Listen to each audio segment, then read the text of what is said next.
മലദ്വാരത്തിന് ചുറ്റും വരുന്ന ഈ അസുഖങ്ങളെ പറ്റിയിട്ട് നമുക്ക് ഇന്ന് നോക്കാം. അതിൽ തന്നെ നമ്മൾ ആദ്യമായിട്ട് പൈൽസ് എന്താണ്, അതുപോലെ തന്നെ ഫിഷർ എന്താണ്, അതുപോലെ ഫിസ്റ്റുല എന്താണ് എന്ന് നമുക്ക് നോക്കാം. Early to bed early to rise എന്ന് നമ്മൾ പറയുന്ന പോലെ തന്നെ കൃത്യമായി നേരത്തെ കിടക്കുക, നേരത്തെ തന്നെ ഉണരുക എന്നുള്ളത് പതിവാക്കുക. മലദ്വാരത്തിന് ചുറ്റും ആ വെള്ളം തട്ടത്തക്ക രീതിയിൽ നമ്മൾ ഇരിക്കുക. ആ തരത്തിൽ ഇരിക്കുമ്പം ആ ഭാഗത്തുണ്ടാകുന്ന അണുബാധ തടയാനും അതുപോലെയുള്ള നീർക്കെട്ട് കുറയ്ക്കാനും ഇൻഫെക്ഷൻ കുറയ്ക്കാനൊക്കെ ഈ സിറ്റ്സ് ബാത്തിന് കഴിയുന്നതാണ്. ഹോമിയോപ്പതി മെഡിസിൻസ് എന്താ വെച്ചാൽ മറ്റു അസുഖങ്ങൾക്ക് മരുന്ന് കഴിക്കുന്നവർക്കോ അല്ലെങ്കിൽ കുട്ടികൾക്ക് ഏത് പ്രായത്തിലുള്ളവർക്കാണെങ്കിലും കഴിക്കാം. യാതൊരുവിധ പാർശ്വഫലങ്ങളും ഇത്തരത്തിലുള്ള മെഡിസിൻസ് ഉണ്ടാവില്ല. എല്ലാവർക്കും നമസ്കാരം. പലപ്പോഴും നമ്മുടെ ക്ലിനിക്കുകളിലൊക്കെ വരുന്ന പേഷ്യൻസ് സാധാരണയായിട്ട് മലബന്ധം ഉണ്ടായിട്ട് ഒന്നെങ്കിൽ ഒരു മലം പോകുമ്പോൾ രക്തമൊക്കെ കണ്ടു കഴിഞ്ഞാൽ അവർ സാധാരണ പറയാറുണ്ട്, ഡോക്ടർ എനിക്ക് പൈൽസാണ് എന്നുള്ളത്. സത്യത്തിൽ നമ്മളതിനെ എക്സാമിൻ ചെയ്യുകയൊക്കെ ചെയ്യുമ്പോഴാണ് നമുക്ക് മനസ്സിലാവാറ് അത് ചിലപ്പോൾ ഫിഷർ ആവാറുണ്ട്, അതുപോലെ തന്നെ ചിലപ്പോൾ അത് ഫിസ്റ്റുല ആവാറുണ്ട്. അപ്പോൾ ഇത്തരത്തിലുള്ള ഈ നമ്മുടെ മലദ്വാരത്തിന് ചുറ്റും വരുന്ന ഈ അസുഖങ്ങളെ പറ്റിയിട്ട് നമുക്കിന്ന് നോക്കാം. അതിൽ തന്നെ നമ്മൾ ആദ്യമായിട്ട് പൈൽസ് എന്താണ്, അതുപോലെ തന്നെ ഫിഷർ എന്താണ്, അതുപോലെ ഫിസ്റ്റുല എന്താണ് എന്ന് നമുക്ക് നോക്കാം. അതിനുള്ള ഓപ്പറേഷൻ ഇല്ലാതെ തന്നെ അതെങ്ങനെ നമുക്ക് പരിഹരിക്കാം, അതിൻ്റെ ട്രീറ്റ്മെൻറ്റ് എന്തൊക്കെയാണ് എന്ന് നമുക്ക് നോക്കാം. ഞാൻ doctor Nishitha M, doctor Basil's homeo hospital, Pandikkad, Malappuram ജില്ല. ആദ്യമായിട്ട് നമുക്ക് പൈൽസ് എന്താണെന്ന് നോക്കാം. പൈൽസ് നമ്മൾ സാധാരണ കോമൺലി കേട്ടിട്ടുള്ളൊരു വേർഡാണ് പൈൽസ് എന്ന്. ഈ മലാശയത്തിന് ചുറ്റും ഒന്നെങ്കിൽ ബ്ലീഡിങ് ഉണ്ടാവുക, അതൊക്കെ വരുമ്പോൾ സാധാരണ ഫസ്റ്റ് തന്നെ ആളുകൾ പറയുക എന്തായിരിക്കും അത് പൈൽസ് ആണ്, അല്ലെങ്കിൽ മലത്തിൽ രക്തം കണ്ടു എന്ന് പറഞ്ഞിട്ടാണ് നമ്മുടെ ക്ലിനിക്കിൽ സാധാരണ ആളുകൾ വരാറുള്ളത്. അപ്പോൾ പൈൽസ് എന്ന് പറയുമ്പോൾ നമ്മുടെ മലാശയത്തിന് ചുറ്റും അല്ലെങ്കിൽ ഹെമറോയിഡ്സ് എന്ന് പറയുന്ന മൂലക്കുരു എന്നൊക്കെ നമ്മുടെ സാധാ ലാംഗ്വേജിൽ പറയുന്ന ഈ സംഭവം എന്താണെന്ന് വെച്ചാൽ നമ്മുടെ മലാശയത്തിൻ്റെ അടുത്തുള്ള അല്ലെങ്കിൽ ആ ഭാഗത്തുള്ള സിരകളിൽ തടിക്കുകയും അതുപോലെ തന്നെ താഴത്തേക്ക് വീങ്ങി വരികയും ചെയ്യുന്ന ഒരു സംഭവത്തിനെയാണ് നമ്മൾ പൈൽസ് ഹെമറോയിഡ്സ് എന്ന് പറയുന്നത്. ഈ പൈൽസ് സാധാരണയായിട്ട് രണ്ട് തരത്തിലാണ് നമ്മൾ ഡിവൈഡ് ചെയ്തിരിക്കുന്നത്. അതായത് ഇൻറ്റേർണൽ പൈൽസും അതുപോലെ എക്സ്റ്റേണൽ പൈൽസും എന്ന് പറയുന്നത്. അത് എന്ന് പറയുമ്പോൾ എങ്ങനെയാണെന്ന് വെച്ചാൽ നമ്മുടെ മലാശയത്തിൻ്റെ ഉള്ളിലേക്ക് തന്നെയുള്ള ഉള്ളിലെ സിരകൾ വീർത്ത് പൊട്ടുക, വീർത്ത് നിൽക്കുന്ന ഒരവസ്ഥേനെയാണ് നമ്മൾ ഇൻറ്റേർണൽ പൈൽസ് എന്ന് പറയുക.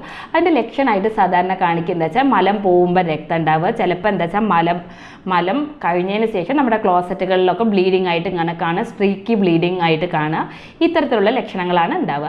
അതുപോലെ തന്നെ ചിലപ്പോൾ മലം കഴിഞ്ഞതിന് ശേഷം ബ്ലഡ് കാണുക. സാധാരണ നമ്മൾ ഇന്ത്യൻ ക്ലോസറ്റൊക്കെ ആയിരുന്ന കാലഘട്ടങ്ങളിൽ കൂടുതലായിട്ട് ആളുകൾ ഇത് നോട്ടീസ് ചെയ്തിരുന്നു. ഇപ്പോൾ പലപ്പോഴും എന്താ വെച്ചാൽ യൂറോപ്യൻ ക്ലോസറ്റുകളൊക്കെ ആകുമ്പോൾ നമ്മുടെ മലം നേരെ തന്നെ വെള്ളത്തിലോട്ട് പോകുന്നുണ്ട്. പലപ്പോഴും ഇത് നോട്ടീസ് ചെയ്യാറില്ല. അപ്പോൾ പലപ്പോഴും ആളുകൾ ഫിഷർ എന്നുള്ള ഒരു കണ്ടീഷൻ വരുമ്പോഴും അത് പൈൽസ് ആണെന്ന് തെറ്റിദ്ധരിച്ചിട്ടാണ് നമ്മുടെ അടുത്തേക്ക് വരാറുള്ളത്. അതിൻ്റെ പ്രധാന കാരണങ്ങൾ എന്തൊക്കെയാണ് എന്നുള്ളതാണ് അടുത്തതായിട്ട്. ഈ മലാശയത്തിനകത്തുള്ള ഈ പൈൽസ് ഹെമറോയിഡ്സ് ഞാൻ പറഞ്ഞില്ല ആദ്യം തന്നെ നമ്മുടെ സിരകൾ വീങ്ങിയിട്ട് വരുന്നതാണ്. അതിന് പ്രധാന കാരണം എന്താ വെച്ചാൽ നമ്മുടെ മലബന്ധം തന്നെയാണ്. പലപ്പോഴും ഈ പൈൽസ് ഹെമറോയിഡ്സ് എന്താ വെച്ചാൽ വേദന ഇല്ലാത്തൊരു കണ്ടീഷൻ ആയിരിക്കും. പേഷ്യൻസ് പലപ്പോഴും ഇത് വേദനയായിട്ട് വരുമ്പോൾ എന്താ വെച്ചാൽ ഇത് പൈൽസ് ആണ് എന്നുള്ള തരത്തിലാണ് പറയാറുള്ളത്. അപ്പോൾ ഈ പൈൽസിന് ഞാൻ ആദ്യം പറഞ്ഞു അതിന് ഇൻറ്റേർണൽ പൈൽസിനെ എക്സ്റ്റേണൽ പൈൽസ് എന്നായിട്ട് പറയാറുണ്ട്. അതുപോലെ തന്നെ ഇതിനെ നമ്മളൊരു 3 ഡിഗ്രി ലെവലായിട്ട് നമ്മൾ ഡിവൈഡ് ചെയ്തിട്ടുണ്ട്. ഒന്നാമത്തെ ലെവലിൽ നമ്മൾ പറയുമ്പോൾ എന്ന് വെച്ചാൽ ഫസ്റ്റ് ഡിഗ്രി എന്ന് പറയുമ്പോൾ നമ്മുടെ ഈ സിരകൾ ഇത് ഒരു കുരു പോലെയുള്ളത് നമ്മുടെ മലം പോയി കഴിയുമ്പോൾ മലത്തിനോടൊപ്പം തന്നെ പുറത്തേക്ക് തള്ളി വരുന്ന അവസ്ഥയാണ് ഫസ്റ്റ് ഡിഗ്രി എന്ന് പറയുന്നത്. അതുപോലെ സെക്കൻഡ് ഡിഗ്രി എന്ന് പറയുമ്പോൾ എന്ന് വെച്ചാൽ മലാശയത്തിനകത്തേക്ക് പുറത്തേക്ക് മലത്തോടൊപ്പം തന്നെ പുറത്തേക്ക് വരികയും പക്ഷെ നമ്മളൊരു വിരൽ വെച്ചിട്ട് നമ്മൾ അകത്തേക്ക് തള്ളി കൊടുത്താൽ ഉള്ളിലേക്ക് പോകുന്നതിനെയാണ് നമ്മൾ സെക്കൻഡ് ഡിഗ്രി ആയിട്ട് പറയാറുള്ളത്. തേർഡ് ഡിഗ്രി എന്ന് പറയുമ്പം ഇതേപോലെ തന്നെ മലത്തിനോട് കൂടി തന്നെ അത് വെളിയിലേക്ക് വരികയും പക്ഷെ അത് പുറത്ത് തന്നെ നിൽക്കുകയും ചെയ്യുന്ന ഒരവസ്ഥ, ആ ഒരു കണ്ടീഷനിലാണ് പലപ്പോഴും നമ്മളതിനെ തേർഡ് ഡിഗ്രി എന്നുള്ള ഒരു ലെവലിലേക്ക് കൺസിഡർ ചെയ്യാറുള്ളത്. അപ്പോൾ ഇത്തരത്തിലൊക്കെ ഉള്ള ലക്ഷണങ്ങൾ ഉണ്ടാവാനുള്ള പ്രധാന കാരണം എന്താ വെച്ചാൽ നമ്മുടെ ജീവിതശൈലിയിലുള്ള വ്യത്യാസമാണ് ഏറ്റവും പ്രധാനം. ഒന്നാമതായി തന്നെ നമ്മുടെ ലാക്ക് ഓഫ് എക്സസൈസ്, നമ്മുടെ എക്സസൈസ് ഇല്ലാത്തത്, അതുപോലെ തന്നെ നമ്മുടെ ഫുഡ് ഹാബിറ്റ്സിലുള്ള അതായത് ഭക്ഷണത്തിലുള്ള വ്യത്യാസം, നമ്മൾ നാര് അടങ്ങിയിട്ടുള്ള ഭക്ഷണങ്ങളുടെ കുറവ്, അതുപോലെ തന്നെ ജങ്ക് ഫുഡുകളുടെ ധാരാളം ഉപയോഗം, അതുപോലെ തന്നെ മീറ്റുകൾ നന്നായിട്ട് കഴിക്കാം, റെഡ് മീറ്റുകൾ, അതുപോലെ തന്നെ നമ്മുടെ ചിക്കൻ, കോഴിമുട്ട തുടങ്ങിയ എല്ലാം ധാരാളം ഭക്ഷണത്തിൽ ഉണ്ടാവുക. പിന്നെ നമ്മുടെ പ്രധാനമായിട്ടുള്ള ഒന്നാണ് നമ്മൾ വെള്ളം കുടിയുടെ കുറവ്.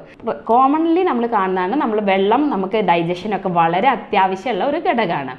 ഇനി ഇതിന് തന്നെ എന്താ വെച്ചാൽ ഞാൻ ആദ്യം പറഞ്ഞു ഈ പൈൽസ് വരുന്ന പൈൽസ് വന്ന ഒരു വ്യക്തികളിലാണെങ്കിൽ കോമൺലി സ്ത്രീകളിൽ ഇത് കൂടുതൽ കാണാറുണ്ട്. എപ്പോഴാണെന്ന് വെച്ചാൽ ഗർഭാവസ്ഥയിൽ. അതുപോലെ തന്നെ അമിത വണ്ണമുള്ള വ്യക്തികളിലും ഇത്തരത്തിൽ കാണാറുണ്ട്. പാരമ്പര്യം ഒരു പ്രധാന ഘടകമാണ് ഇത്തരത്തിൽ പൈൽസ് അല്ലെങ്കിൽ മൂലക്കുരു ഉണ്ടാവാനുള്ളത്. അപ്പോൾ ഇത്തരത്തിലുള്ള ബുദ്ധിമുട്ടുകളൊക്കെയാണ് പൈൽസിന് ഉണ്ടാവാറുള്ളത്. ഇനി ഞാൻ ആദ്യം പറഞ്ഞു, പലപ്പോഴും പേഷ്യൻസ് ക്ലിനിക്കിൽ വരാറ് എന്താ വെച്ചാൽ രക്തം പോകണു എന്ന് പറഞ്ഞിട്ടാണ്. സാധാരണ രക്തം കലശായ വേദന, എനിക്ക് പൈൽസ് ഉണ്ട് എന്ന് പറഞ്ഞിട്ടാണ് സാധാരണ നമ്മളടുത്തേക്ക് പൈൽസ് ആണ് എന്ന് അവർ സ്വയം ഡയഗ്നോസ് ചെയ്തിട്ടാണ് വരിക. അപ്പോൾ അത്തരത്തിൽ വരുന്ന കണ്ടീഷനിൽ നമ്മളത് എക്സാമിൻ ചെയ്യുമ്പോൾ നമുക്ക്, അല്ലെങ്കിൽ അവരുടെ ലക്ഷണങ്ങളൊക്കെ കേൾക്കുമ്പോൾ തന്നെ നമുക്ക് മനസ്സിലാവാറുണ്ട് അതൊരു ഫിഷർ ആയിരിക്കുന്നു. ഫിഷർ എന്ന് പറഞ്ഞാൽ നമ്മുടെ മലദ്വാരത്തിന് ചുറ്റും ഭാഗത്ത് ഒരു വിള്ളൽ മാതിരി വരുന്ന ഒരു അവസ്ഥേനെയാണ്, അടിവശത്ത് വിള്ളൽ മാതിരി വരുന്നതിനാണ് ഫിഷർ എന്ന് പറയാറ്. ആ ഭാഗത്ത് ചിലപ്പോൾ ചെറുതായിട്ടുള്ള മാംസങ്ങൾ തള്ളി വരാറുണ്ട്. അതെങ്ങനെയാണ് ഇതുണ്ടാവുന്നത് വെച്ചാൽ, നമ്മുടെ മലം വളരെ ടൈറ്റ് ആയിട്ട് വരുമ്പം ആ ഭാഗത്ത് ലോഡ് ചെയ്തിട്ട് ആ ഭാഗത്ത് ഉണ്ടാകുന്ന നമ്മുടെ മലദ്വാരം വളരെ സോഫ്റ്റ് ആയിട്ടിരിക്കുന്ന ഒരു ഭാഗമാണ്. ആ ഭാഗത്ത് വിള്ളലായിട്ട് വരിക. മലം ഹാർഡായിട്ടുള്ള മലം പോകുന്നതിനോടനുബന്ധിച്ച് തന്നെ വളരെ വിള്ളലായിട്ട് വരുന്ന ഒരു സംഭവമാണ് ഫിഷർ എന്ന് പറയുന്നത്. ഇതിന് പ്രത്യേകത എന്താ വെച്ചാൽ, ഇതിന് കലശായ വേദനയായിരിക്കും. ചിലപ്പോൾ എന്താ വെച്ചാൽ രക്തം ഇതിനോട് കൂടി തന്നെ, മലത്തിനോട് കൂടി തന്നെ രക്തം ഉണ്ടാവും. അതുപോലെ തന്നെ പേഷ്യൻ്റ് ടോയ്ലറ്റ് പോവുക എന്ന് പറയുന്നത് ആലോചിക്കുമ്പോൾ തന്നെ പേഷ്യൻസ് പറയും, അയ്യോ സഹിക്കാൻ പറ്റാത്ത വേദനയാണ്, ഒന്നുകിൽ 2-3 മണിക്കൂർ വരെ ആ പെയിൻ ഇങ്ങനെ മീൻസ് നിലനിൽക്കുന്ന ഒരു വേദനയാണ് എന്നുള്ളത്. അപ്പോൾ അതുപോലെ തന്നെയാണ് എന്താ വെച്ചാൽ അവരുടെ പുകച്ചിലുണ്ടാവും ആ ഭാഗത്ത്. അവർക്ക് ഇത് ടോളറേറ്റ് ചെയ്യാൻ പറ്റാത്ത അധികമുള്ള ഒരു ബുദ്ധിമുട്ടാണ് ഇത്തരത്തിലുള്ള ഫിഷറിന് കൂടുതലായിട്ട് കാണാറുള്ളത്. ഞാൻ ആദ്യം പറഞ്ഞില്ലേ, ഈ ഫിഷർ എന്ന് പറയുമ്പോൾ കട്ടിയായിട്ടുള്ള മലം വരുന്നത് മൂലം നമ്മുടെ ആ മലദ്വാരത്തിൻ്റെ ഭാഗത്ത് വിള്ളൽ വരുന്നത് മൂലമാണ് ഇതുണ്ടാവേണ്ടതെന്ന്. അപ്പോൾ ഇനി നമുക്ക് ഈ ഫിഷർ വരുന്നതിനുള്ള പ്രധാന കാരണങ്ങൾ എന്തൊക്കെയാണെന്ന്, അല്ലെങ്കിൽ നമുക്ക് എന്തൊക്കെ ചെയ്ത് കഴിഞ്ഞ് കഴിഞ്ഞാൽ അത് നമുക്ക് മാറ്റാം എന്നുള്ളതാണ് പ്രധാനമായിട്ടുള്ളത്. അതെന്ന് വെച്ചാൽ നമ്മുടെ ജീവിത ശൈലിയിൽ മാറ്റം വരുത്തുക എന്നുള്ളതാണ് പ്രധാനമായിട്ടുള്ളൊന്ന്. മറ്റൊന്ന് ഏറ്റവും പ്രധാനമാണ് ടോയ്ലറ്റ് ഹാബിറ്റ്. ഇതിൻ്റെ ഒരു പ്രധാന കോസാണ്. കാരണം ഇന്ന് നമുക്കറിയാൻ പറ്റും, നമ്മൾ പലപ്പോഴും എന്താ വെച്ചാൽ സമയം ടോയ്ലറ്റിൽ സ്പെൻഡ് ചെയ്യേണ്ട എന്നുള്ളതിനാൽ തന്നെ ചിലപ്പോൾ ആളുകൾ മൊബൈലുമായിട്ട് ടോയ്ലറ്റ് പോകുന്ന ഒരു ശീലമുണ്ട്. അതുപോലെ തന്നെ പേപ്പറൊക്കെ ഉപയോഗിച്ചിട്ട് ന്യൂസ് പേപ്പർ റീഡിങ്ങിനും ടോയ്ലറ്റ് പോകാറുണ്ട്. അപ്പോൾ അത്രയും സമയം നമ്മൾ അവിടെ ടോയ്ലറ്റിൽ കൂടുതൽ സമയം ഇരുന്ന് സ്ട്രെയിൻ ചെയ്യുന്ന സമയത്തും ഇത്തരത്തിലുള്ള ഫിഷർ മലം ഹാർഡായതിനാൽ മൂലം ആ ഭാഗത്ത് ഫിഷർ ഉണ്ടാവാനുള്ള ചാൻസ് ഉണ്ട്. അതുപോലെ തന്നെ നമുക്ക് എപ്പോഴാണോ ടോയ്ലറ്റ് പോകാനുള്ള അർജ് ഉണ്ടാവുന്നത് ആ സമയത്ത് കൃത്യമായിട്ട് തന്നെ ടോയ്ലറ്റ് ശീലം ശ്രദ്ധിക്കുക എന്നുള്ളത് മറ്റൊരു പ്രധാനമാണ്. ഇനി ഭക്ഷണ കാര്യങ്ങളിൽ നമ്മൾ ഈ ഫിഷറുള്ള വ്യക്തികൾ ഭക്ഷണത്തിൽ എന്തൊക്കെയാണ് ശ്രദ്ധിക്കേണ്ടത് വെച്ചാൽ, പഴങ്ങളും നാരുകളും അടങ്ങിയ ഭക്ഷണങ്ങൾ കൂടുതലായിട്ട് കഴിക്കുക എന്നുള്ളത്. അതായത് ഫൈബർ കണ്ടന്റ് ഉള്ള ഭക്ഷണങ്ങൾ കൂടുതലായിട്ട് കഴിക്കുക. നമ്മൾ വാഴപ്പിണ്ടി വരിയുള്ളത്, അതുപോലെ ഉണക്കമുന്തിരി മാതിരിയുള്ള സാധനങ്ങളൊക്കെ കൂടുതലായിട്ട് ഭക്ഷണത്തിൽ ഉൾപ്പെടുത്തുക. അതുപോലെ ധാരാളം വെള്ളം കുടിക്കുക എന്നുള്ളത് ഏറ്റവും പ്രധാനമാണ്. കാരണം ഇത്തരത്തിലുള്ള നമ്മൾ ഭക്ഷണങ്ങൾ കഴിക്കുമ്പോൾ അതിൻ്റെ ദഹനത്തിന് ആവശ്യമായ വെള്ളം അത്യാവശ്യമാണ്. അപ്പോൾ അത്തരത്തിലുള്ള വാട്ടർ ഇൻടേക്ക് കൂടുതലായിട്ട് ഉൾപ്പെടുത്തുക എന്നുള്ളത് പ്രധാനമാണ്. പിന്നെ നമ്മൾ എന്താ വെച്ചാൽ കൃത്യമായ സമയത്ത് ഉറക്കം, അതുപോലെ തന്നെ early to bed early to rise എന്ന് നമ്മൾ പറയുന്ന പോലെ തന്നെ കൃത്യമായി നേരത്തെ കിടക്കുക, നേരത്തെ തന്നെ ഉണരുക എന്നുള്ളത് പതിവാക്കുക. അതുപോലെ തന്നെ ഡെയിലി എക്സസൈസ് ചെയ്യുക. ഇനി സ്ഥിരമായിട്ട് ഇരുന്ന് ജോലി ചെയ്യുന്ന വ്യക്തികളാണെങ്കിൽ അവർ കുറച്ച് സമയം കഴിയുമ്പം ഒന്ന് എണീറ്റ് നടന്നതിന് ശേഷം വീണ്ടും വന്ന് ജോലി കണ്ടിന്യൂ ചെയ്യുക. കാരണം കോൺസ്റ്റൻ്റ് ആയിട്ട് ഇരിക്കുമ്പോഴും ഇത്തരത്തിലുള്ള ബുദ്ധിമുട്ടുകൾ ഉണ്ടാവാറുണ്ട്. അപ്പം അതെല്ലാം നമ്മൾ ശ്രദ്ധിക്കുക എന്നുള്ളതാണ്. പിന്നെ ജങ്ക് ഫുഡുകൾ ഒഴിവാക്കുക. അതുപോലെ തന്നെ മധുര പലഹാരങ്ങൾ, അതുപോലെ തന്നെ നാരുകൾ കുറവുള്ള ഭക്ഷണങ്ങളൊക്കെ, ഫാസ്റ്റ് ഫുഡുകളൊക്കെ നമ്മളെ ജീവിതത്തിൽ നിന്ന് ഒഴിവാക്കുക എന്നുള്ളതൊക്കെ മൂലം തന്നെ നമുക്ക് എന്ത് ചെയ്യാൻ പറ്റും, ഈ ഫിഷറിനെ തടയാൻ സാധ്യമാവുന്നതാണ്. ഇനി അടുത്തതായിട്ട് പറയേണ്ടതെന്ന് വെച്ചാൽ ഫിസ്റ്റുല എന്ന് പറഞ്ഞു കഴിഞ്ഞാൽ നമ്മുടെ ഈ ആനൽ ഭാഗത്ത് ഒരു ആപ്സിസ് വന്നിട്ട് ആ ഭാഗത്ത് നമ്മുടെ ഈ മലാശയത്തിൻ്റെ ഭാഗത്ത് ഒരു ആപ്സിസ് വന്നിട്ട് ഒരു കനാല് മാതിരി രൂപപ്പെടുന്നതാണ്. ഇത് പലപ്പോഴും ഒരു കുരുമാതിരിയൊക്കെ രൂപപ്പെട്ടിട്ട് ആ ഭാഗത്ത് ചിലപ്പോൾ പൊട്ടി നീരൊലിക്കുക, ചലം വരിക, രക്തം വരിക, വായു അതിൽ കൂടെ പുറത്തേക്ക് വരിക, ഭയങ്കര ഒഫെൻസീവായ സ്മെല്ല് ഉണ്ടാവുക, ഇത്തരത്തിലുള്ള ബുദ്ധിമുട്ട്, രക്തം കലർന്നിട്ടുള്ള മലം അതിൽ കൂടെ വരിക, ഇത്തരത്തിലുള്ള ലക്ഷണങ്ങളൊക്കെയാണ് ഫിസ്റ്റുല സാധാരണയായിട്ട് കാണിക്കാറുള്ളത്. അതെങ്ങനെയാണെന്ന് വെച്ചാൽ സാധാരണയായിട്ട് നമ്മുടെ ഈ മലാശയത്തിൻ്റെ ആ ഭാഗത്ത് വിയർപ്പ് ഗ്രന്ഥികളുമല്ല ചില ഗ്രന്ഥികളുണ്ട്. അപ്പോൾ ആ ഭാഗത്ത് അവ അടഞ്ഞു പോയിട്ട് അതിൽ കൂടെയുള്ള ആ ഭാഗത്ത് ഒരു കനാല് രൂപപ്പെടുകയും ഒരു ട്രാക്ക് ഉണ്ടാവുകയും ചെയ്യുന്ന അവസ്ഥയാണ് നമ്മൾ ഫിസ്റ്റുല എന്ന് പറയാറുള്ളത്. ഈ ഫിസ്റ്റുലയും പലപ്പോഴും എന്താ വെച്ചാൽ ആളുകൾക്ക് മനസ്സിലാവാറില്ല ഇത് ഫിസ്റ്റുലയാണോ എന്താണ് എന്നുള്ളത്. അപ്പോൾ അവർ പലപ്പോഴും ഇത് പൈൽസ് ആണെന്ന് കരുതിയിട്ടാണ് വരിക. നമ്മൾ എക്സാമിൻ ചെയ്യുമ്പോഴും അതുപോലെ കേസ് എടുക്കുമ്പോഴൊക്കെയാണ് നമുക്കിത് മനസ്സിലാവാറുള്ളത്. അപ്പോൾ ഇതിനും ഇതേപോലെ തന്നെ എന്താണെന്ന് വെച്ചാൽ നമ്മൾ ഈ ഫിസ്റ്റുല എന്നുള്ളൊരു ബുദ്ധിമുട്ട് വരുമ്പോൾ നമ്മൾ ഇത്തരത്തിലുള്ള കാര്യങ്ങളൊക്കെ ശ്രദ്ധിക്കുക, നമ്മുടെ ഭക്ഷണക്രമം ശ്രദ്ധിക്കുക, അതുപോലെ തന്നെ ജീവിതശൈലിയിലുള്ള മാറ്റങ്ങൾ ശ്രദ്ധിക്കുക എന്നുള്ളത് പ്രധാനമാണ്. ഇനി നമ്മൾ എങ്ങനെയാണ് ഈ ഫിസ്റ്റുലേനെ നമ്മൾ തിരിച്ചറിയുക എന്നുള്ളത് വെച്ചാൽ മലദ്വാരത്തിന് ചുറ്റും ഈ ചുവപ്പ് കളർ ഉണ്ടാവും, അതുപോലെ ആ ഭാഗത്ത് വീക്ക് ഉണ്ടാവും, അതുപോലെ തന്നെ സ്മെല്ലോട് കൂടിയിട്ടുള്ള ഡിസ്ചാർജസ് ഉണ്ടാവും. അതുപോലെ ചില ആളുകളിൽ വിറയലും പനി ഇത്തരത്തിലൊക്കെ കാണിക്കാറുണ്ട്, വായുകോപം ഇത്തരത്തിലുള്ള ലക്ഷണങ്ങളൊക്കെ ഉണ്ടാകുമ്പോൾ നമുക്ക് മനസ്സിലാക്കാൻ പറ്റും അത് ഫിസ്റ്റുല എന്നുള്ള കണ്ടീഷനാണ് എന്ന്. ഇനി ഈ ഫിസ്റ്റുലിനെ പറ്റി പറയുകയാണെങ്കിൽ ചില ആളുകളിൽ ഇത് ഒരു ഫിസ്റ്റുല അല്ലെങ്കിൽ ചില ആളുകൾ 2-3 ഫിസ്റ്റുലകളൊക്കെ ഉണ്ടാവാറുണ്ട്. കാരണം എന്താ വെച്ചാൽ ഇത് സിമ്പിൾ ഫിസ്റ്റുല എന്നുള്ള തരത്തിലും 2-3 ട്രാക്കുകളൊക്കെ രൂപപ്പെട്ടുള്ള കോമ്പൗണ്ട് ഫിസ്റ്റുല എന്നുള്ള രൂപത്തിലൊക്കെ ഈ ഫിസ്റ്റുല നമ്മൾ പേഷ്യൻസിൽ കാണാറുണ്ട്.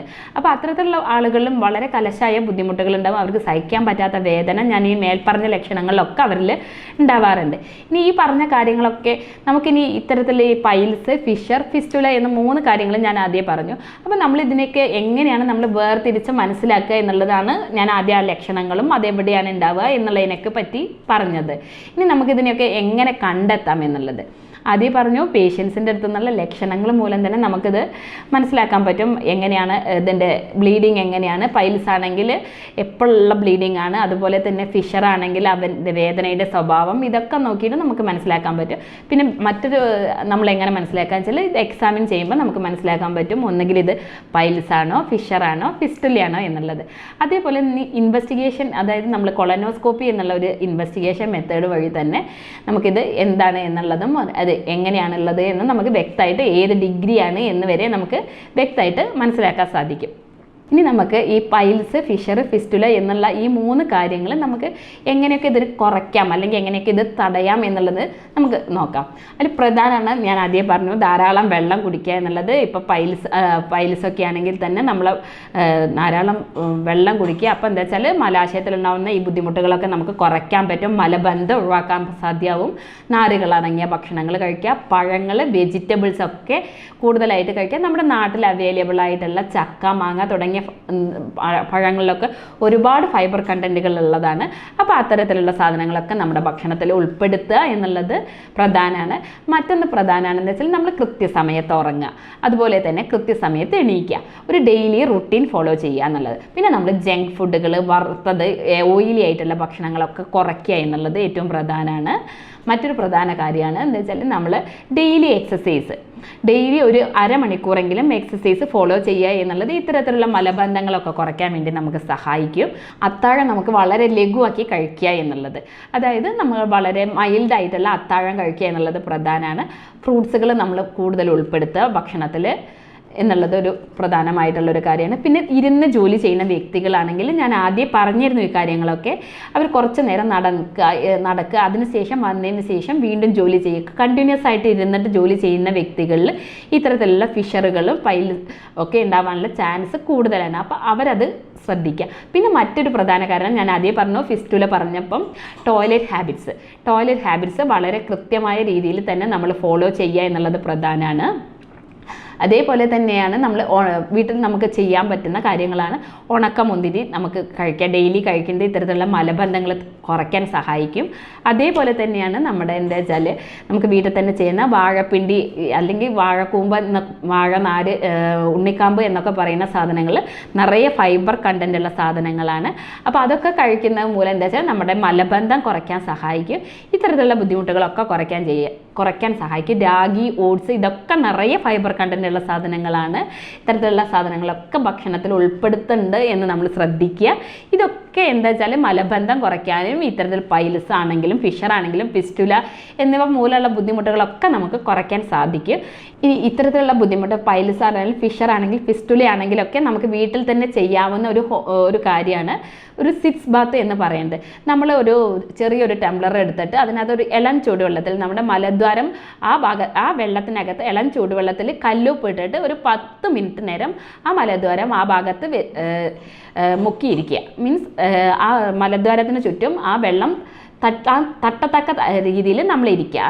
ആ തരത്തിലിരിക്കുമ്പം ആ ഭാഗത്തുണ്ടാകുന്ന അണുബാധ തടയാനും അതുപോലെയുള്ള നീർക്കെട്ട് കുറയ്ക്കാനും ഇൻഫെക്ഷൻ കുറയ്ക്കാനൊക്കെ ഈ സിറ്റ്സ് ബാത്തിന് കഴിയുന്നതാണ്. അപ്പോൾ ഇത്തരത്തിൽ ബുദ്ധിമുട്ടുള്ള ഒരു വ്യക്തികളാണെങ്കിൽ അവർ ഇത്തരത്തിൽ ചെയ്യുമ്പോൾ അവർക്ക് ഇത് മൂലമുള്ള ഈ ബുദ്ധിമുട്ടുകൾ നന്നായിട്ട് കുറയാനും നമുക്ക് ഇൻഫെക്ഷൻ ഒരു പരിധി വരെ തടയാനും സഹായിക്കുന്നതാണ്. നമ്മൾ ഈ കാര്യങ്ങളൊക്കെ ശ്രദ്ധിക്കുക. എന്നിട്ടും നമുക്കിതിനൊന്നും ഒരു പരിഹാരം കിട്ടുന്നില്ലെങ്കിൽ നിങ്ങൾ തീർച്ചയായിട്ടും ട്രീറ്റ്മെൻറ്റ് എടുക്കേണ്ടതാണ്. ഇനി ഇതിൻ്റെ ട്രീറ്റ്മെൻറ്റ് മെത്തേഡിനെ പറ്റി പറയുകയാണെങ്കിൽ പലപ്പോഴും നമ്മൾ ഈ ഓപ്പറേഷൻ നിശ്ചയിച്ചിട്ടുള്ള പല പേഷ്യൻസിനും നമുക്ക് ഓപ്പറേഷൻ ഇല്ലാതെ തന്നെ ഇത് മാറ്റിയെടുക്കാൻ സഹായകരമായിട്ടുണ്ട്.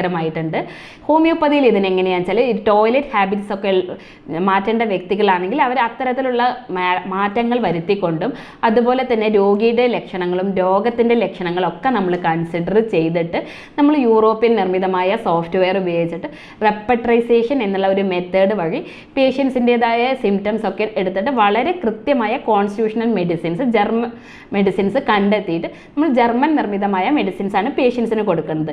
അപ്പോൾ ഇത്തരത്തിൽ തന്നെ നമ്മൾ കൊടുക്കുന്നത് മൂലം തന്നെ നമുക്ക് ഒരുപാട് പേഷ്യൻസിനെ വളരെ വേഗം തന്നെ ഓപ്പറേഷൻ നിർദ്ദേശിച്ചിട്ടുള്ള പേഷ്യൻസിൽ തന്നെ ഒരു 3 മുതൽ 6 മാസത്തിനുള്ളിൽ തന്നെ നമുക്ക് അവരെ കംപ്ലീറ്റ് ആയിട്ട് ക്യൂർ ചെയ്യാൻ സാധ്യമായിട്ടുണ്ട്.